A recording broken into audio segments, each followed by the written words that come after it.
This is a serious weapon. A Colt AR-15, a semi-automatic assault rifle. It's one of 3 types of weapons that Bryant took to Port Arthur that day. Hello, my name is Leroy Pyle. I'm a police officer in San Jose, California. And during most of my 25-year career, I've been involved in firearms training, a little training, education, and also competition. As a result, I've also gotten involved with private citizens using firearms, a lot of safety, schools, and a lot of competition. I'm familiar with some of the controversy involved with firearms now, a lot of emotions. In fact, we're about an hour and a half away from Stockton, California, where I'm sure you're aware of a recent tragedy. I don't mean to belittle that tragedy. I can share those emotions. About a week after that, I had 2 of my partners killed on the streets of San Jose, so I understand the emotions. But part of my job as a police officer for all these years has been to cut through the emotions and get to the facts. That's the only way you can settle an issue. You have to have the truth. I'd like to share a little bit of the facts with you because I honestly feel that some of the emotions here have impaired any ability to make a good judgment. I have some firearms available that I'd like to show you. I have some in fully automatic, I have some in semi-automatic, and I have some that were designed for hunting. I'd like to show you a comparison, and I think if you have a little better understanding of what these firearms really are for, what they do, what they look like, you too can maybe cut through some of the emotions and make what I hope would be a good decision. The confusion and misunderstanding over firearms is a result of the mislabeling. I have firearms here on the table. I have a fully automatic assault rifle, and many times the press likes to use those words, trigger words if I might add, assault rifle, military, fully automatic. This is a fully automatic assault rifle. This is banned, it's prohibited, and limited almost virtually to police and military use. A citizen cannot go into the store and purchase this. And yet, this is usually one that's displayed on your television set. These are usually the terms used by the news media. Then they'll pick up a semi-automatic firearm. This is a semi-automatic firearm. The primary difference is that the assault rifle, the fully automatic firearm, you pull the trigger once and it will repeatedly fire and will continue to fire until all rounds are expended. This is a semi-automatic firearm. You fire once with each pull of the trigger. If you notice, these 2 firearms look alike. They look very much alike. They operate entirely differently. This one is legal, semi-automatic. This one is an illegal, fully automatic. They look alike. Here, I have a hunting rifle. This is also semi-automatic and one used for hunting game. This also, being semi-automatic, fires 1 round with each pull of the trigger. If you notice, these 2 do not look alike, but they function alike. They are virtually the same, only cosmetically different. It's important to keep that in mind. A person will say this is fully automatic. The uninformed, most of the time the press, will refer to this as a fully automatic assault rifle and this as a fully automatic assault rifle. Please, by definition, this is the assault rifle. This is the only one that's fully automatic. It's prohibited for purchase in the United States except by police and law enforcement. Let me show you exactly what I mean. I've got my hearing protection here. We'll take these firearms out and I'll shoot them one at a time and you can see for yourself just exactly how they operate and exactly how they're alike in some ways and very different in other ways.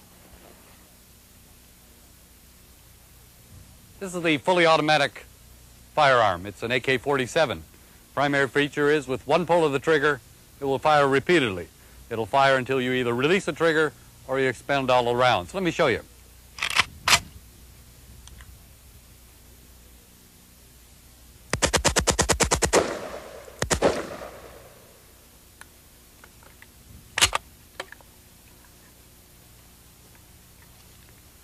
This is a semi-automatic firearm. A look-alike, but very much different. 1 pull of the trigger, you get 1 round. Till you get another round, you have to pull the trigger again. Let me show you that.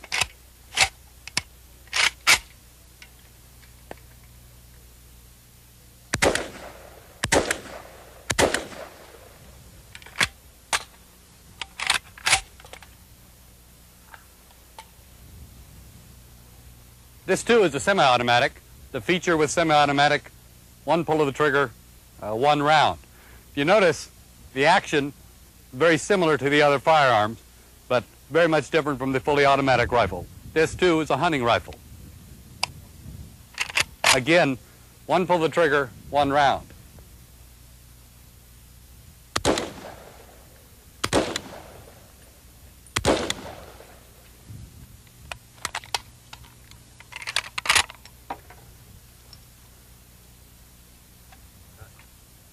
A semi-automatic is just that, semi-automatic. One pull of the trigger, one round.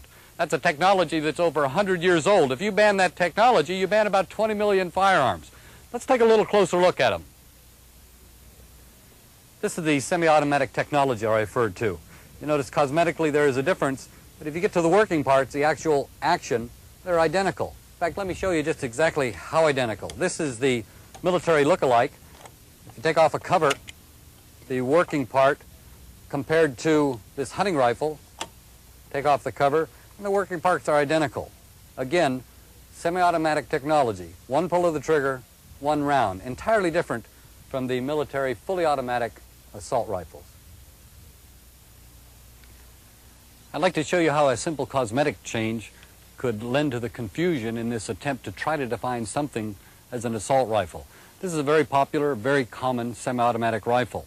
It's in a very popular and common caliber, that's caliber .223. I'd like you to watch while I just change the looks and see if you can't see how it might get a little confusing.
As you can see, just changing from wood to plastic makes a big difference in its appearance and probably would even change a person's opinion. And is that what makes a difference, whether it has a wooden stock or if it has a plastic stop and maybe a bipod? Actually, just like in those other firearms that I was demonstrating, the action is the same. The semi-automatic mechanism is common to millions of firearms, not just the rifle. I'm sure any of you shoot trap or skeet, you know that semi-automatic shotgun is very, very popular. For home defense or for target practice, the semi-automatic pistol is very, very popular. In fact, much more popular nowadays than the revolver is. Terms like assault rifle are hard to define. I don't know what an assault rifle is. I doubt very much if a member of BATF could tell you exactly what an assault rifle is.